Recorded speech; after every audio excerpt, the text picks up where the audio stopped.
इस वीडियो में सद्गुरु ओशो ने कामवासना पर अपने विचारों को व्यक्त किया है और कैसे इसके पार जा सकते हैं उसकी सही समझ दी है। खंड हो गई है। एक तरफ सत्संग का प्रेम और परमात्मा से मिलन की चाहत और दूसरी तरफ भौतिक काम वासना की तरफ हर पल का झुकाव। आज प्रौढ़ावस्था तक उससे छुटकारा नहीं पा सका हूं। समझ आती है तो अधूरी रहती है और स्त्री शरीर के अनेक अनुभवों के बावजूद भी और ज्यादा वृत्ति तंग करती है। सब अच्छी कही हुई बातें और सिखावने बाहर ही रह जाती। मैं वहीं का वहीं, सब भूलकर लोलुप हो जाता हूं। वासना मन को घेरे रहती है, स्वप्न में भी वही चलता है। किस क्रिया से मैं छुटकारा या समता पा सकूं, वह रास्ता दिखाएं, कृपा करें। राधा रमन, अभी मैंने जो कहा उस पर विचार करना। क्यों छुटकारा चाहते हो? किसने तुमसे कहा कि छुटकारा चाहो?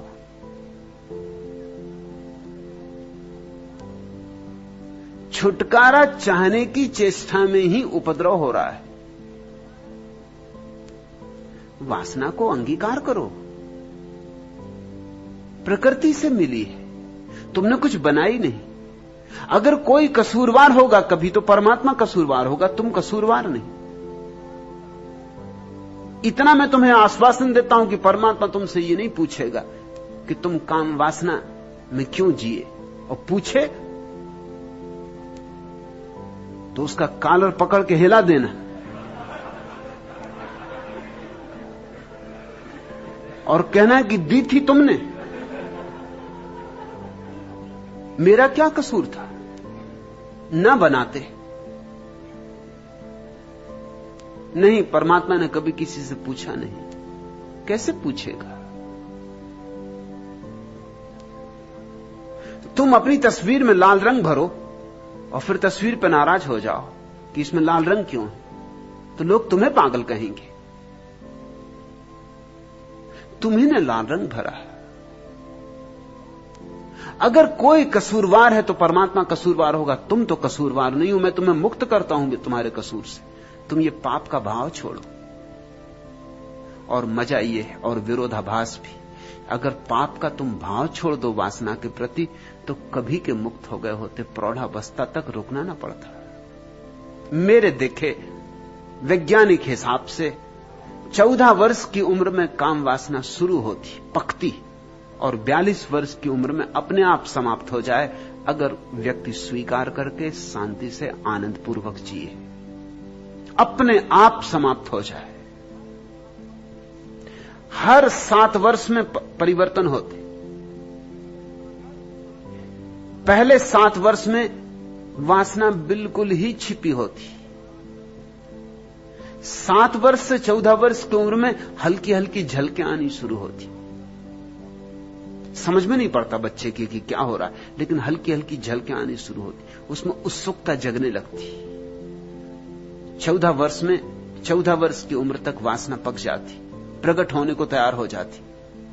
मगर हमने जो व्यवस्था बनाई है वो बड़ी बेहूदी, अवैज्ञानिक है। जब बच्चा काम वासना से तैयार हो जाता 14 साल का, तब हम उसे दमन शुरू करवाते।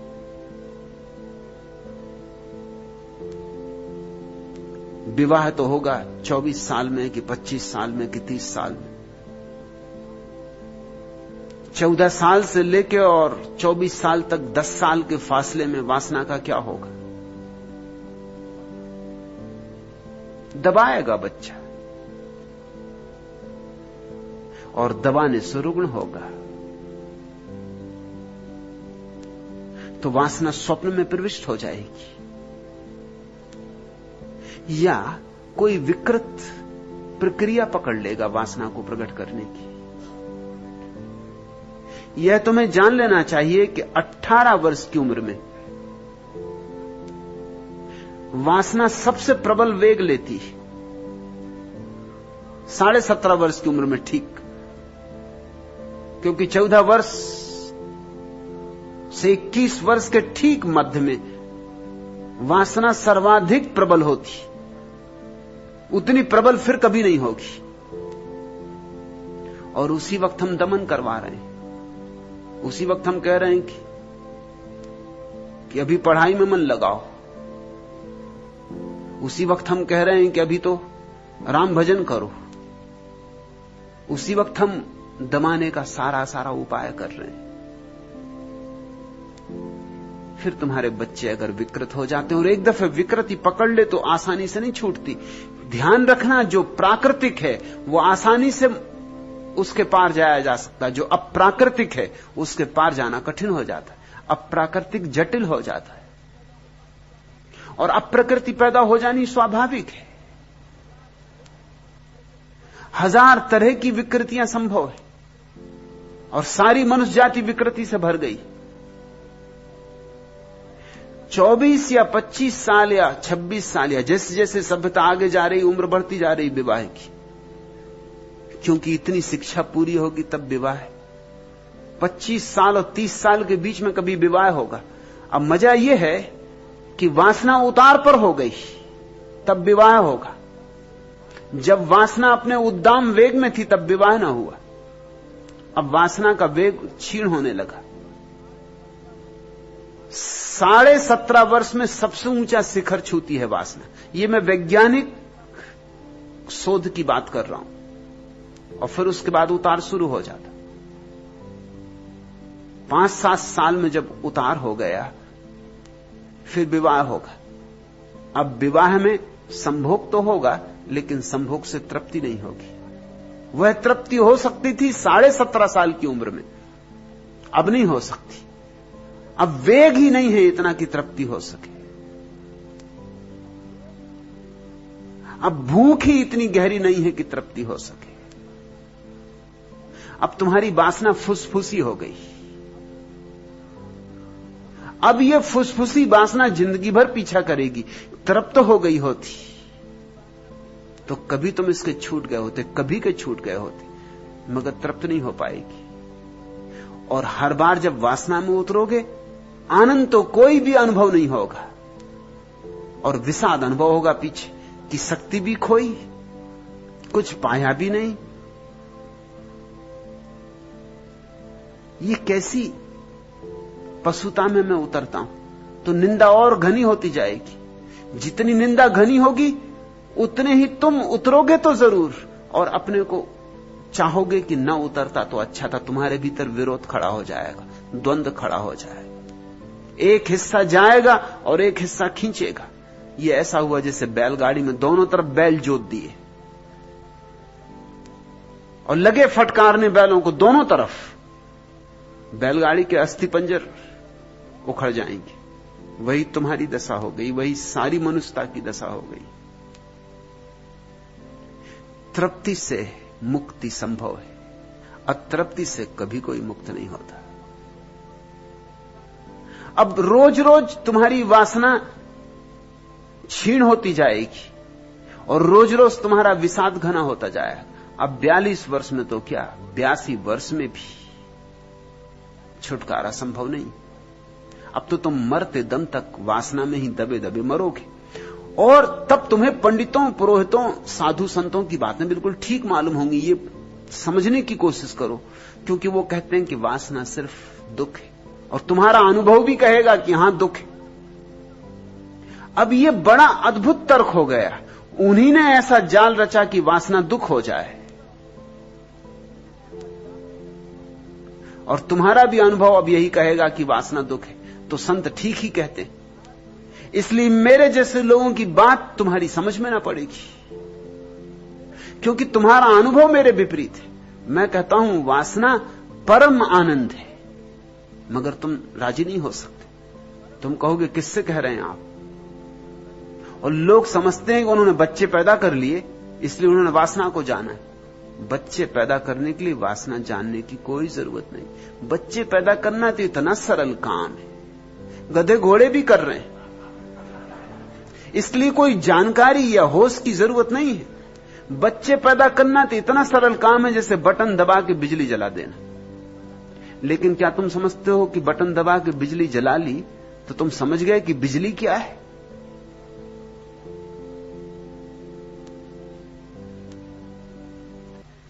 बिजली क्या है ये तुम नहीं समझ जाओगे बटन दबाने से। बिजली को जानना तो एक बड़ी गहन यात्रा है, बड़ी लंबी यात्रा है। अभी भी वैज्ञानिक रहस्य को खोल नहीं पाए हैं कि बिजली क्या है। उपयोग सीख गए, बिजली से 1000 काम लेने लगे, लेकिन बिजली क्या है इसका उत्तर अभी विज्ञान के पास नहीं। और काम वासना जीवंत बिजली है, जीवंत विद्युत है। वो विद्युत का और भी ऊपरी, और भी आगे का कदम है, आगे का पड़ाव है। अभी तो भौतिक विद्युत का भी रहस्य नहीं खुल पाया है, तो जैविक विद्युत का, बायोलॉजिकल इलेक्ट्रिसिटी का रहस्य तो अभी बहुत दूर है। अभी तो उस पर काम भी शुरू नहीं हुआ है। लेकिन कोई बच्चे पैदा कर लेता, बच्चे तो तुम दर्जनों पैदा कर लेते, जितना ना समझ आदमी हो उतने बच्चे पैदा कर लेता। बच्चे पैदा करने में क्या है? लेकिन बच्चे पैदा करने वाला सोचने लगता है कि मैं वासना को जानता हूं, और छुटकारा नहीं हुआ अभी तक। वासना को तुम नहीं जानते। वासना को जानने का शास्त्र है, वासना को जानने की कला है। उसी कला का नाम तंत्र है। उसके बड़े सूक्ष्म उपाय हैं, विधियां हैं। मैं चाहता हूं कि लोग तंत्र की विधियां समझें, सीखें, मगर जिनको मैं समझाना चाहता हूं, जिनको मैं सिखाना चाहता हूं, जो सीखकर वासना से मुक्त हो सकते, वही प्रस्तावन करते हैं कि मुझे फांसी की सजा दे दी जाए। और उनको भी मैं कसूर नहीं दे सकता। उनका अनुभव उनसे यही कहता है कि वासना में क्या सुख है, वासना तो नरक है। हालांकि नरक कह कह के वो मुक्त नहीं हुए। राधा रमण, तुम्हारी अवस्था तुम्हारी ही नहीं है, करीब करीब 99% मनुष्यता की।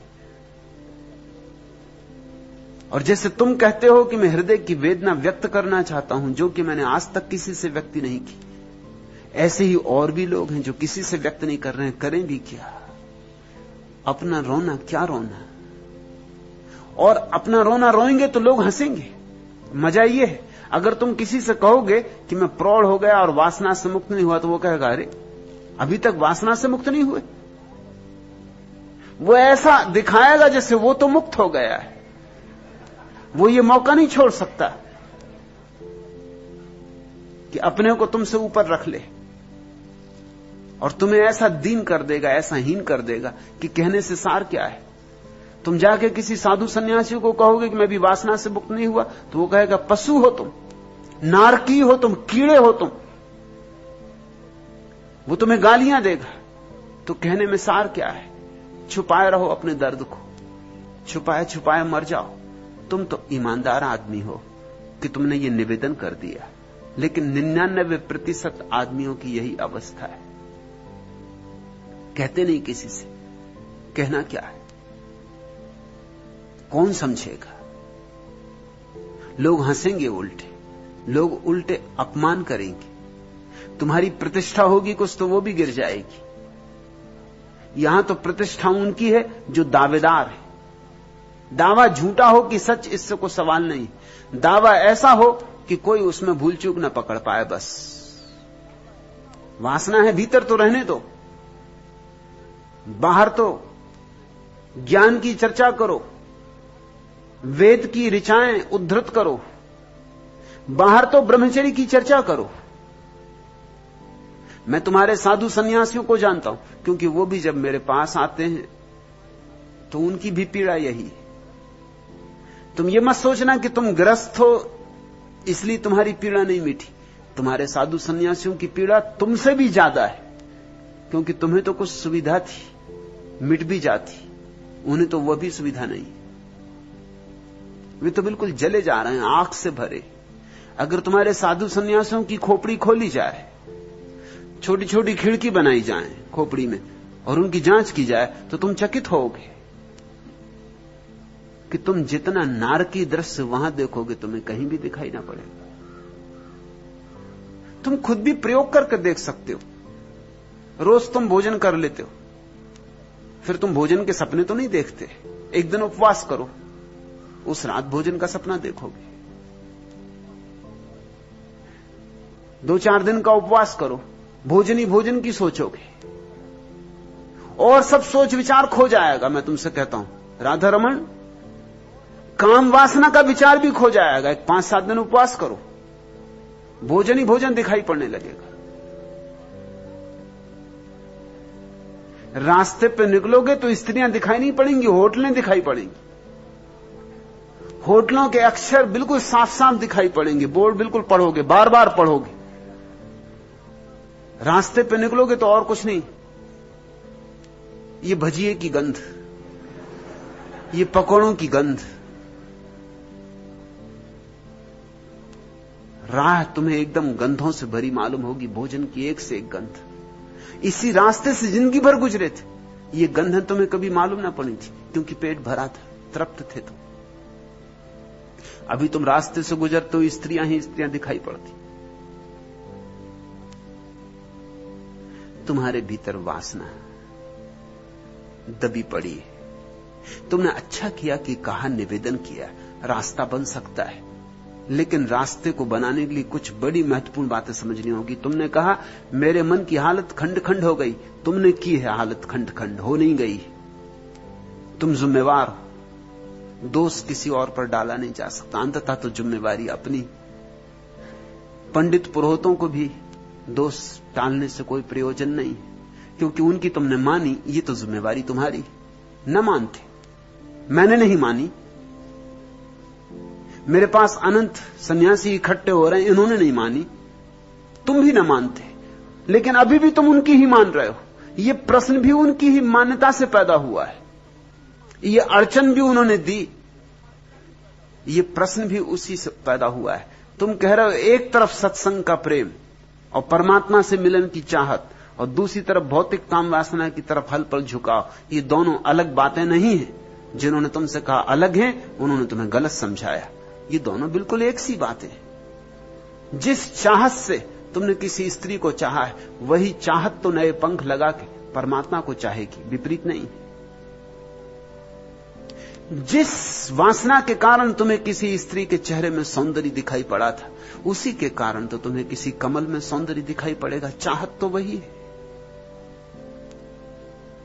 उसी के कारण तो तुम्हें सूर्यास्त में सौंदर्य दिखाई पड़ेगा, रात तारों में सौंदर्य दिखाई पड़ेगा, वही चाहत है। और उसी चाहत से एक दिन तुम्हें यह सारा जगत सौंदर्य से भरपूर मालूम पड़ेगा, तब परमात्मा का अनुभव शुरू होगा। लेकिन तुम कह रहे हो एक तरफ परमात्मा की चाहत और दूसरी तरफ काम वासना की तरफ झुकाव। तुमने इनको विपरीत मान रखा है, वहीं तुम्हारी भूल हो रही, वहीं मूल भूल हो रही। और जब मूल भूल हो जाए तो फिर तुम जो भी करोगे वो गलत हो जाएगा। पहला कदम ही गलत पड़ गया। ये दोनों बातें विपरीत नहीं हैं, ये दोनों बातें अलग अलग दिशाओं में नहीं है, ये एक ही रास्ते के पड़ाव हैं। काम पहला पड़ाव है, प्रेम दूसरा पड़ाव है, प्रार्थना तीसरा पड़ाव। एक ही रास्ते पर। यही मेरी मौलिक देन है तुम्हारे लिए। ये एक ही रास्ते के पड़ाव है, इसलिए जरा भी चिंता ना लो। खंड खंड तुम अपने आप हुए जा रहे हो अपनी व्याख्या के कारण। मेरी व्याख्या समझो, खंड समाप्त हो गए, इसी क्षण समाप्त हो गए। खंडों को जोड़ना नहीं पड़ेगा, सिर्फ तोड़ना बंद हो गया।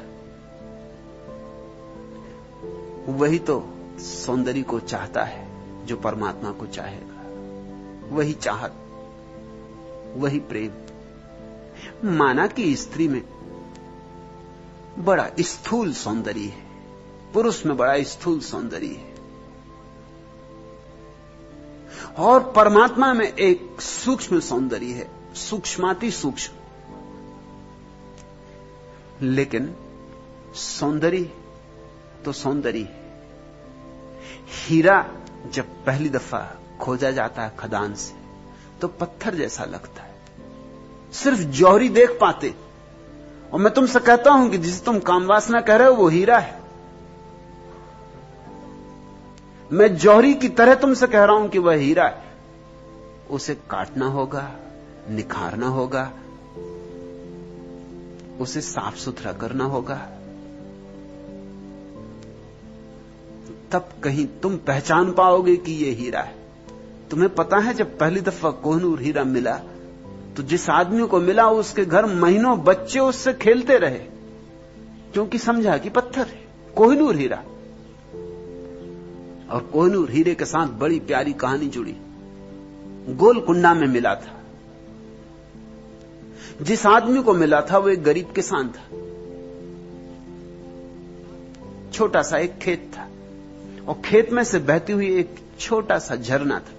उस झरने की रेत में ही उसे एक दिन ये पत्थर चमकता हुआ मिल गया। सोचा, उठा लिया कि बच्चे खेलेंगे, आके बच्चों को दे दिया। बच्चे उससे खेलते भी रहे। वो घर में कभी इस कोने कभी उस कोने पड़ा रहा। कोहिनूर हीरा, जो अब इंग्लैंड की रानी एलिजाबेथ के मुकुट में लगा है और जो इस समय दुनिया का सबसे बहुमूल्य हीरा है, जिस कोहिनूर के पीछे न मालूम कितने लोगों की जानें गई, उससे बच्चे खेलते रहे, किसी को पता ही ना था। और कहानी अद्भुत है कि उस किसान के घर एक रात एक यात्री फकीर मेहमान हुआ। उस फकीर ने जमानों की बातें की, दूर दूर की, क्योंकि सारी दुनिया घूमा हुआ था। और उसने उस किसान से कहा कि तू भी यहां क्यों समय खराब कर रहा है, मिट्टी में क्यों सिर फोड़ रहा है। ऐसी जगह हैं जहां सोने की खदानें हैं, हीरों की खदानें हैं। मैं तुझे पता दे देता हूं, तू जा, इतनी मेहनत से तो तू अरबपति हो जाए। तो उसने अपना खेत बेच दिया। जिस खेत में कोहिनूर मिला था उसने बेच दिया, और उसी खेत में फिर खदान मिली सबसे बड़ी गोलकुंडा की, जिससे दुनिया के सबसे कीमती हीरे निकले। वो उसने ऐसा 2 कौड़ी में बेच दिया, खेत की कीमत में बेच दिया। और खेत को बेच के निकल पड़ा तलाश में। अपने पत्नी बच्चों को कहा कि तुम रुको, मैं जाता हूं धन की तलाश में। कोई 4-5 साल बाद भिखमंगे की हालत में वापस लौटा। वो जो पैसे थे सब खर्च हो गए, न कहीं कोई हीरे की खदानें मिली, न कोई धनी हो पाया। भटक के अपने घर वापस आ गया। लेकिन जिस दिन घर वापस आ गया उसी दिन उसकी आंख खुली। वो हीरा जो बच्चों को खेलने दे गया था, इस 4-5 साल की यात्रा में खदानें तो नहीं मिली, लेकिन हीरों की परख आ गई। हीरे हीरे की धुन सवार रही। जोहरियों के पास बैठा, दुकानदारों के पास बैठा, हीरे देखे, हीरों की परख आ गई। हीरे तो नहीं मिले मगर परख आ गई, और परख आ गई तो हीरे मिल गए, क्योंकि परख ही असली सवाल है। विश्वास ही ना कर सका अपनी आंखों पर कि हीरा मेरे घर में है, और मैं सारी दुनिया में खोजता रहा। फिर लाख उपाय किए कि खेत वापस मिल जाए, लेकिन अब खेत कैसे वापस मिले, खबर उड़ गई। उस खेत में सबसे बड़ी खदान गोलकुंडे की। निजाम हैदराबाद के सम्राट के पास जितने हीरे थे वो सब उसी खदान के हीरे थे। काफी हीरे थे, अभी भी हैं। जब निजाम हैदराबाद अपनी पूरी शान में थे तो उनके पास इतने हीरे थे कि हर वर्ष उन हीरों को धूप देने के लिए 7 छतों पर फैलाना पड़ता था, सिर्फ धूप देने के लिए। फावड़ों से निकालना पड़ता था और फावड़ों से ही वापस कमरों में बंद करना पड़ता था, जैसे हीरे ना हो कंकड़ पत्थर। ये उसी गरीब किसान के खेत में सारे हीरे मिले।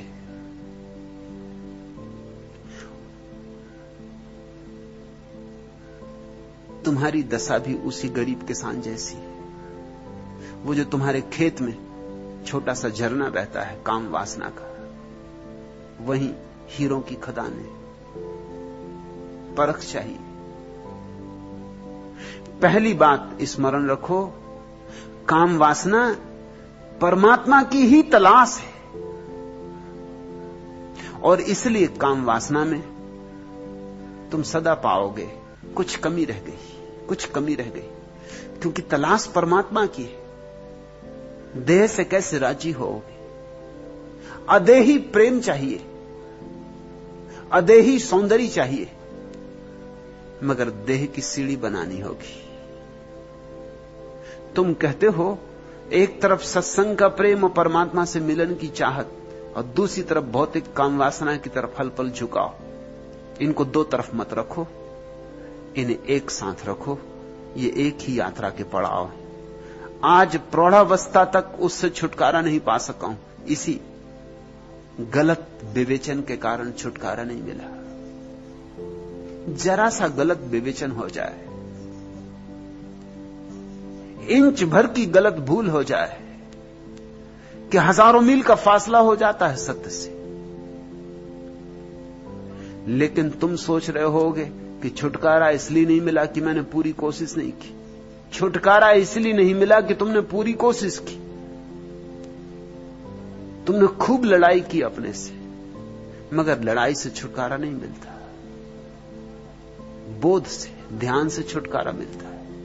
और छुटकारा शब्द ठीक शब्द नहीं है, क्योंकि छुटकारे में यह भाव है ही कहीं कि गलत है। छुटकारा ना कहो, अतिक्रमण कहो, पार जाना कहो। समझ आती है तो अधूरी रहती है, वह समझ नहीं, शास्त्रीय समझ, अनुभवगत नहीं। और स्त्री के शरीर के अनेक अनुभवों के बावजूद भी वृत्ति और ज्यादा तंग करती। स्त्रियों के शरीर के अनुभव से पुरुष मुक्त होता है, पुरुष के शरीर के अनुभव से स्त्री मुक्त होती।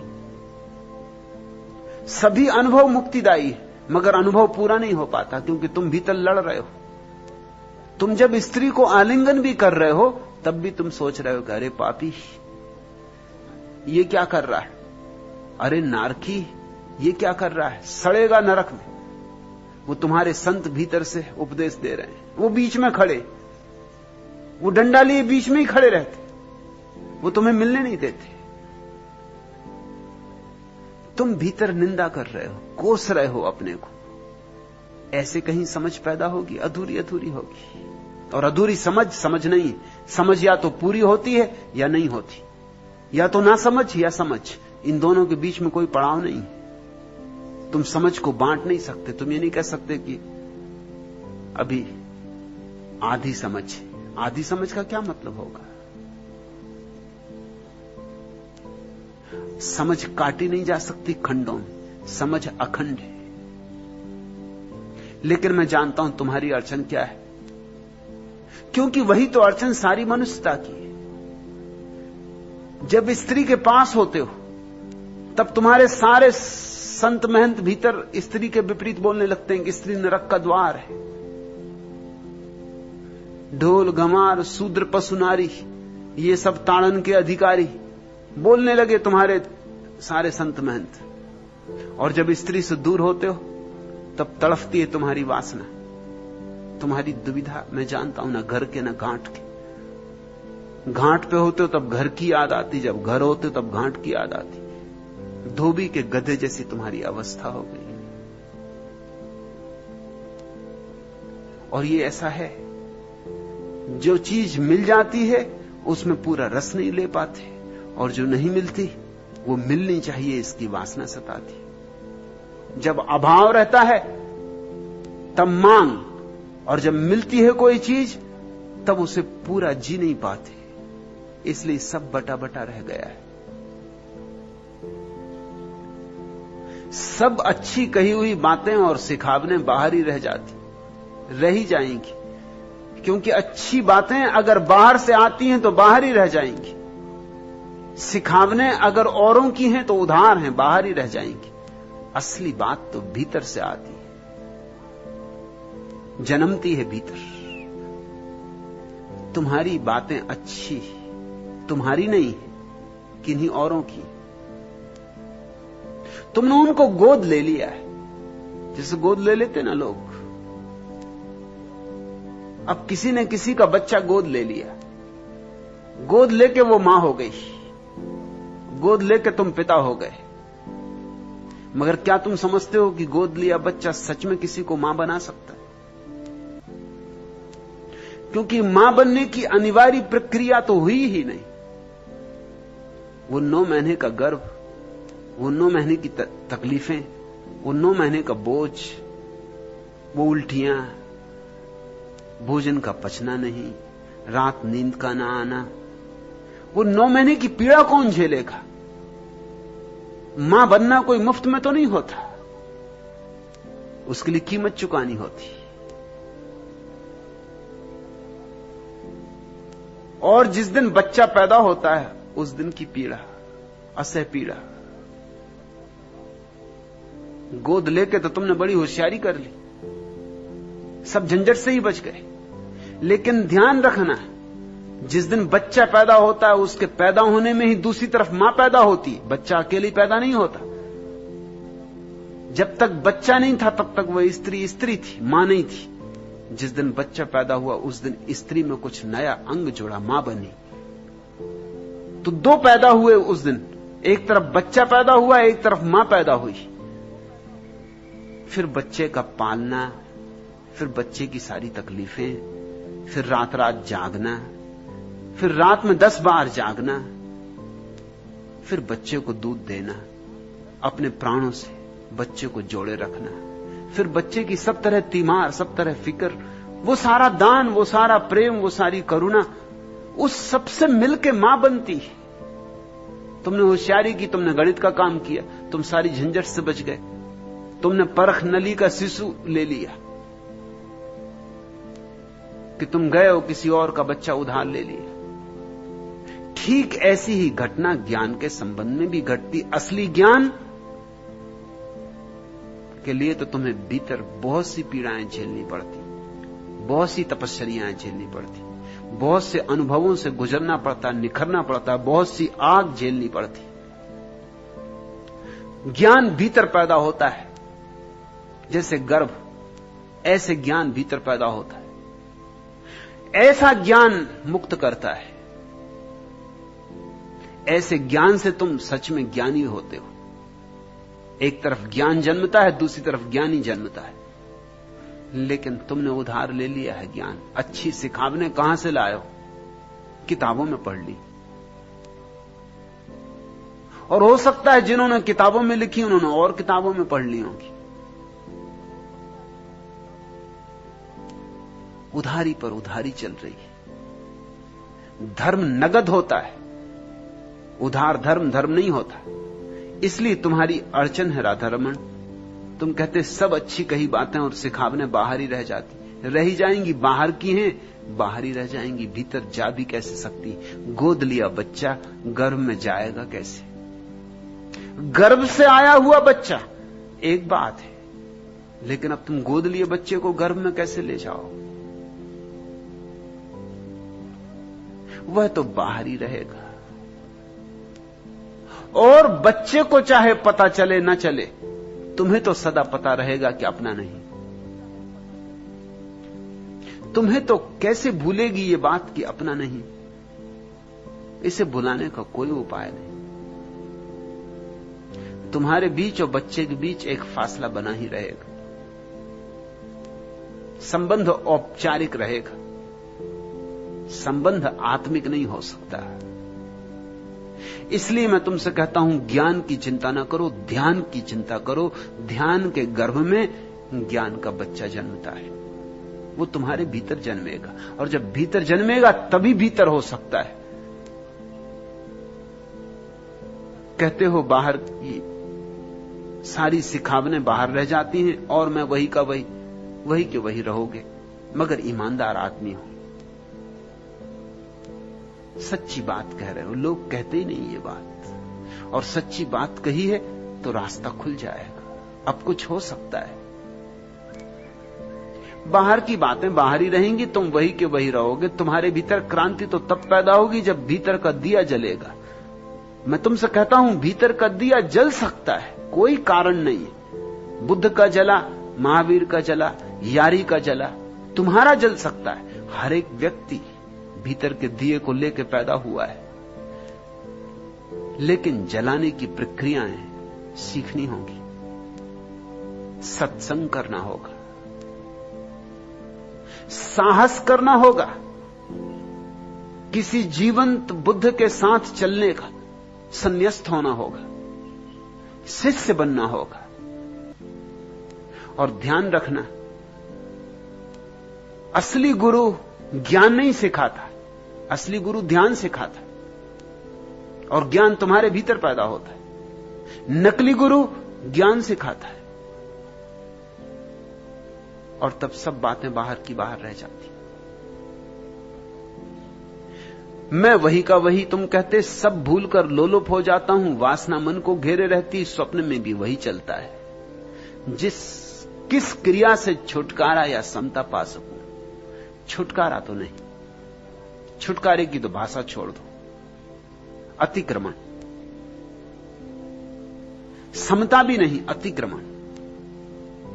क्योंकि समता भी मुर्दा मुर्दा होगी,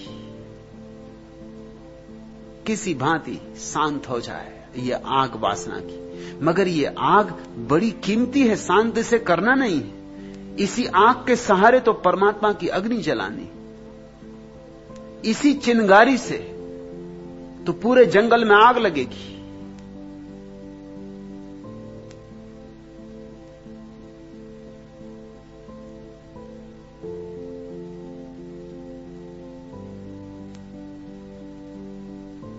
दबा नहीं देना है, इसे राख नहीं कर देना है।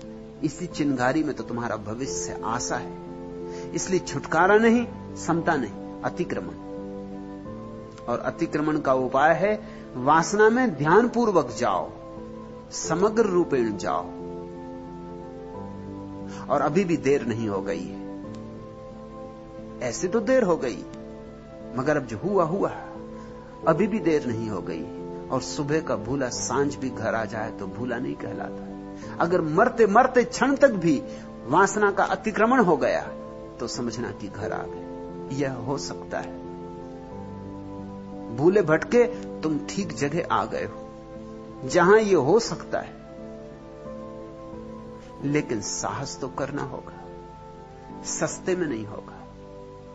तुम चाहो कि मेरी बातें सुन हो जाए तो नहीं होगा। मैं जो कहता हूं वह करोगे तो हो सकता है। क्रक्स ऑफ द वीडियो, जैसे कि ओशो बता रहे हैं, कामवासना से जितना लड़ोगे, दमन करोगे, उतनी ही वह तीव्र होगी। इसीलिए आप उसे स्वीकार करें, वह अपने आप ही शांत हो जाएगी।